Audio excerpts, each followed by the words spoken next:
So we have Diana, aka Diamond, standing in front of a dilapidated building. The building is the former Players Club, a script club somewhere in the South. Diamond reflects upon her past and how the Players Club came to its demise. See, back in the day, she proceeded to get kicked out of her house. She chose the path to being a baby mama, popped out the kid, and then landed with an everyday gig at the mall. One day, a couple of ratchets entered the store and sized Diamond up. They started to put her down for earning an honest buck and wasting her prime years. The head ratchet, Ronnie, floats the idea that Diamond could be making a whole lot more money. I mean, if you're going to be on your feet for 8 hours, you might as well maximize your earning potential. Diamond goes to meet the owner of the Players Club, Dollar Bill. Bill gives her the 360-degree interview. It looks good from the front, looks good from the side, looks good from the back. All right then, it's all good. You're hired. Diamond is a wreck. Ronnie gives her new recruit a few tips on how to make it through the first night. Anyway, before the pair head out to the floor, Ronnie has to slap up another dancer for coming up short on her cut of money from the freak parties. See, Ronnie is as much a pimp as she is a scripper. So Diamond wanders out onto the floor. Snap out of it, honey. They're just regular folks looking to see some TNA. Diamond lands her first customer of the night, Myron. This is a cat who ain't in the club to watch. He's in there to study. Kind of cat to be sitting on the front row with a magnifying glass.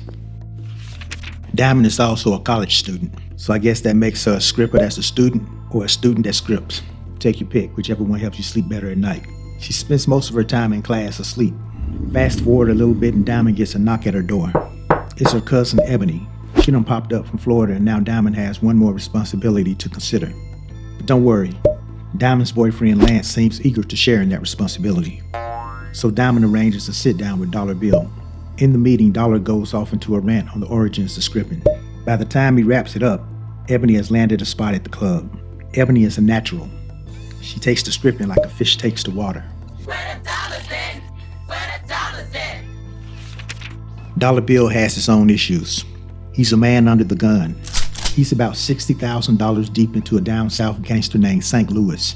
St. Louis is showing up to Bill's club with his goons trying to pin down Dollar Bill for a payment.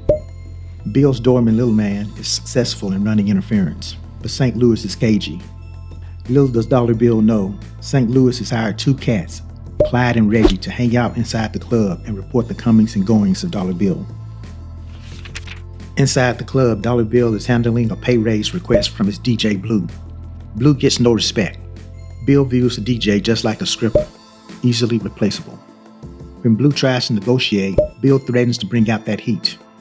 Lil Man interrupts to inform Bill that St. Louis is outside looking for him. Bill packs it up for the night and heads out. Diamond is concerned about Ebony. Lil Cuz has been hanging out late running jobs with Ronnie. It's probably some old oiled up girl-on-girl freak party stuff. You know them lesbians be setting it off, man. Diamond warns Ebony that she's swimming in the deep pool, hanging with the heavyweights. She about 4 or 5 events from being turned all the way out. Ronnie butts in on the convo and pulls Ebony away. Ronnie has slowly gained as much influence over Ebony as Diamond had. Diamond takes it to the stage and drops it. She's the top attraction by this time. We see Reggie and Clyde inside the club doing the recon for St. Louis, just waiting to put eyes on Dollar Bill. Diamond's relationship with her man Lance is getting stretched. He wants her to give up the scripting and focus more on their relationship. Ebony is also stressing their relationship. She's walking around the apartment barely covered up, toting all that thing back there. Damn. Ebony acting like she don't know what she doing, but she know what she doing. Diamond's professor finally confronts her about sleeping through his lectures. He can't have us snoring and shit while the responsible students in there trying to get a damn education. Dollar Bill is like Willie D, looking over his shoulders and peeping around corners. St. Louis's goons get the jump on Bill and throw him in the trunk of his own car. Bill's about to take that last trip to a hole dug in the ground. Lucky for him, the car has a flat and the police show up before the goons can get rid of Bill. The goons were led away on a warrant run and the cops eventually find Bill in the trunk. Danger averted. Ronnie continues the schooling of Ebony. She's pushing Ebony hard to work her little brother's bachelor party. Unbeknownst to Ebony, this is a gig that her fellow strippers have given Ronnie a hard no on. The night is slow and the drunken Ebony is hoe-begging for dances. Reggie and Clyde ain't trying to spend no money on her. Ebony hints at doing something strange for a little change. Say less, baby. Reggie and Clyde drag a little ass out the club for some backseat wrestling.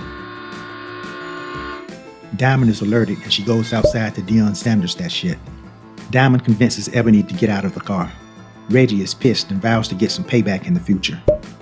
Diamond tries to give Ebony some advice, but she ain't trying to hear it. She a grown-ass skeezer now, and a skeezer can skeeze as they please. Ronnie got Ebony out on another freaky adventure. She's still pushing that bachelor party on Ebony. So the dynamic duo enter the party. The place is filled with law enforcement. But it's not a bust. This is more like off-duty freaky police. I think I even saw Officer Friendly up in that junk, man. The party goes on and it's a mixture of hypocrisy, sadomasochism, and French racism. The life of a scripper is weighing hard on Diamond. Her boyfriend done left her, she's failing in school, and she's lost control of Ebony. On this night, big money has arrived at the club. Uncle Luke and his boys beeline straight to the VIP. Don't stop, get it. Dollar Bill is informed that real money don't walk through the doors. He sends out the bird signal to the scrippers. Tonight, everybody's gonna eat good. A familiar face walks into the club. It's Diamond's professor. Don't be shocked. He's a professor, not a monk. However, Diamond is shocked. She's exposed, literally and figuratively. Maybe now he'll grade her on the curve. The booty curve.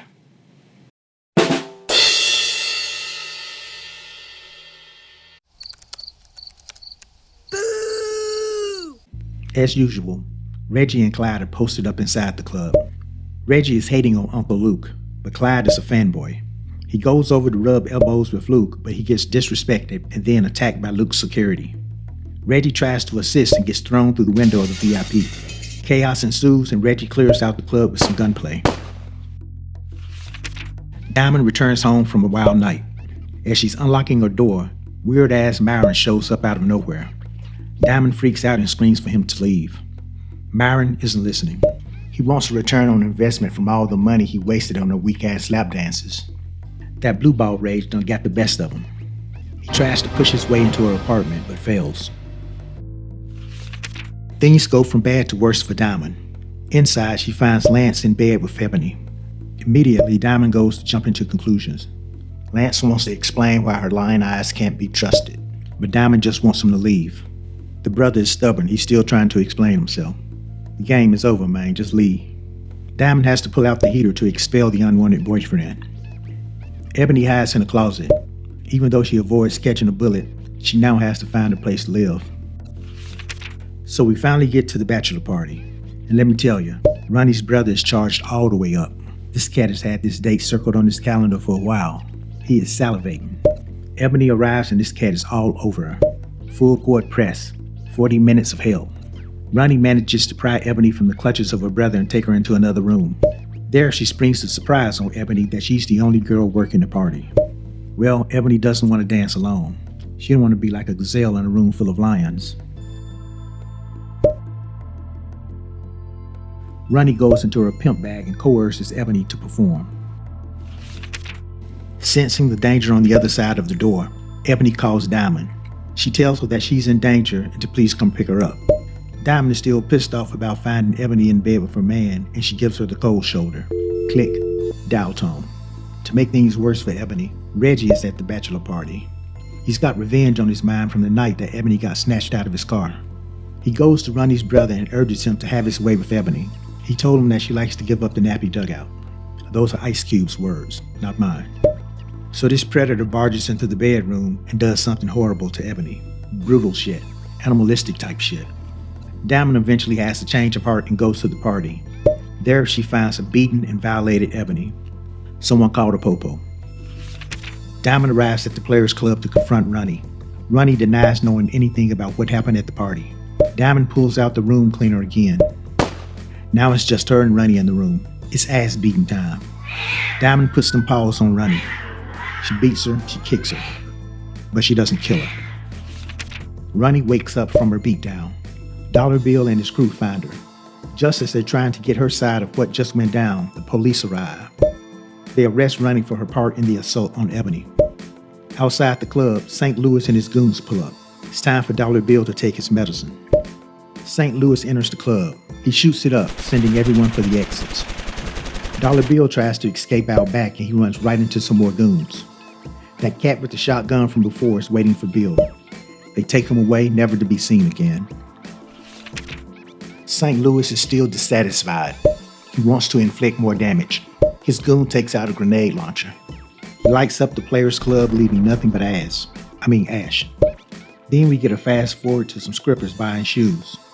It's the same store that Diamond used to work in, except now it's Ebony pushing shoes. Her face is still showing effects from the beating. Oh, God done got out the business. She done got scared straight. Her cousin Diamond is now a college grad and on the right path as well. The end.